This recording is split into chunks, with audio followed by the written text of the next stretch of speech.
Assalamualaikum anak-anak hebat. Ketemu lagi sama Ibu Hamidah. Hari ini, Ibu mau ajak kalian semua buat berpetualang. Tapi kita perginya ke masa lalu. Kita bakal kenalan sama pahlawan-pahlawan sejati yang kisahnya, wah luar biasa banget.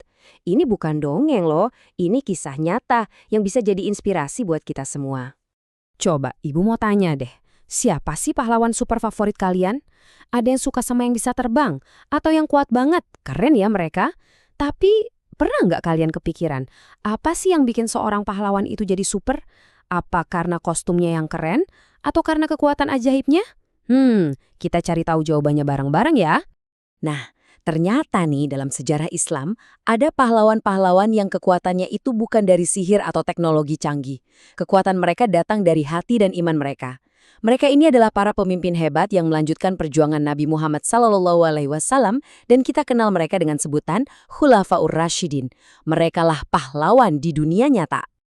Oke, siap-siap ya. Kita kenalan sama pahlawan kita yang pertama, Abu Bakar Ash-Shiddiq. Beliau ini sahabat paling deketnya Nabi Muhammad. Kisahnya itu penuh banget sama yang namanya kesetiaan dan juga ketegasan yang wah patut kita contoh. Abu Bakar itu punya julukan yang spesial banget, yaitu Ash-Shiddiq. Ada yang tahu artinya? Artinya adalah orang yang selalu membenarkan. Kenapa ya dipanggil begitu? Soalnya, beliau itu selalu percaya 100% sama semua yang dikatakan Nabi. Nggak pakai ragu sama sekali. Kesetiaannya itu luar biasa. Coba deh kalian bayangin, waktu Nabi Muhammad wafat, semua orang itu sedihnya bukan main, bingung dan panik. Nah, di tengah suasana yang kalut itu, Abu Bakar maju dan dengan tenang tapi tegas mengingatkan semua orang. Beliau bilang, Nabi adalah manusia yang wafat, tetapi Allah maha hidup dan tidak pernah mati. Dengan kata-kata itu, beliau berhasil menenangkan dan menyatukan lagi umat Islam. Keren banget kan? Sekarang coba bayangin lagi situasi ini. Dulu Al-Quran itu kan belum jadi buku tebal kayak yang kita punya sekarang. Ayat-ayatnya itu dihafal di dalam hati para sahabat. Nah masalahnya, banyak banget para penghafal Al-Quran yang gugur waktu berperang. Wah gawat banget kah situasinya? Terus gimana dong caranya menyelamatkan Al-Quran supaya nggak hilang? Nah, disinilah salah satu jasa terbesar Abu Bakar. Semuanya berawal dari ide super cemerlang dari sahabat lain, Umar bin Khattab. Begitu dengar ide itu, Abu Bakar langsung setuju dan gerak cepat. Beliau menugaskan Zaid bin Sabit buat menjalankan misi super penting ini. Dengan kerja keras yang luar biasa, Zaid mengumpulkan semua ayat yang tadinya tersebar. Dan untuk pertama kalinya Al-Quran berhasil disatukan dalam satu buku yang kita sebut Mushaf.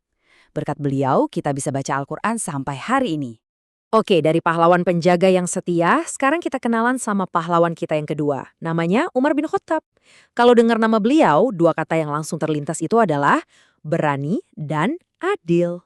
Sama kayak Abu Bakar, Umar juga punya julukan istimewa dari Nabi, yaitu Al-Faruq. Artinya, orang yang bisa membedakan mana yang benar dan mana yang salah.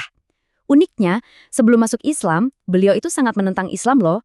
Tapi setelah dapat hidayah dari Allah, wah, keberaniannya itu langsung beliau pakai untuk membela kebenaran dengan gagah berani. Ini nih salah satu cerita paling keren tentang keadilan Umar. Beliau itu bukan pemimpin yang cuma duduk manis di istana. Tapi kalau malam hari, waktu semua orang sudah tidur, beliau diam-diam menyamar dan berkeliling kota. Buat apa? Buat ngecek langsung apa ada rakyatnya yang kelaparan atau butuh bantuan. Masya Allah, adilnya itu benar-benar dirasakan semua orang.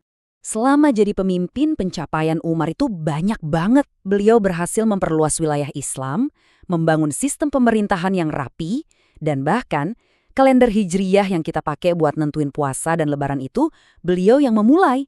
Beliau benar-benar pahlawan pembangun peradaban. Nah, ini dia bagian yang paling penting. Setelah dengerin kisah-kisah hebat Abu Bakar dan Umar, terus apa dong hubungannya sama kita anak-anak zaman sekarang? Apa sih yang bisa kita tiru dari mereka? Yuk kita lihat. Coba lihat di sini. Sifat-sifat hebat mereka itu ternyata bisa kita praktekkan setiap hari loh. Misalnya, kesetiaan Abu Bakar. Caranya gampang, jangan ikut-ikutan sebar berita bohong atau gosip. Terus ketegasannya, kita bisa contoh dengan berani bilang nggak mau kalau ada teman yang ngajak nyontek. Keadilan Umar, terapkan waktu main sama teman, harus adil. Dan keberaniannya, bisa kita tunjukkan dengan berani angkat tangan dan bertanya kalau ada pelajaran yang nggak ngerti. Gampang kan? Dari semua cerita tadi, kita jadi belajar ya, Kalau jadi pahlawan itu ternyata bukan soal punya kekuatan fisik yang hebat, tapi soal karakter, soal sifat-sifat baik yang ada di dalam diri kita masing-masing. Nah, sekarang pertanyaan terakhir dari Ibu buat kalian semua. Dari sifat-sifat hebat tadi, kesetiaan, ketegasan, keadilan, dan keberanian, mana yang bakal kalian pilih jadi kekuatan super kalian hari ini? Coba pilih satu dan langsung lakukan. Karena pahlawan sejati itu dimulai dari perbuatan baik sekecil apapun itu. Sampai jumpa di pembahasan berikutnya ya.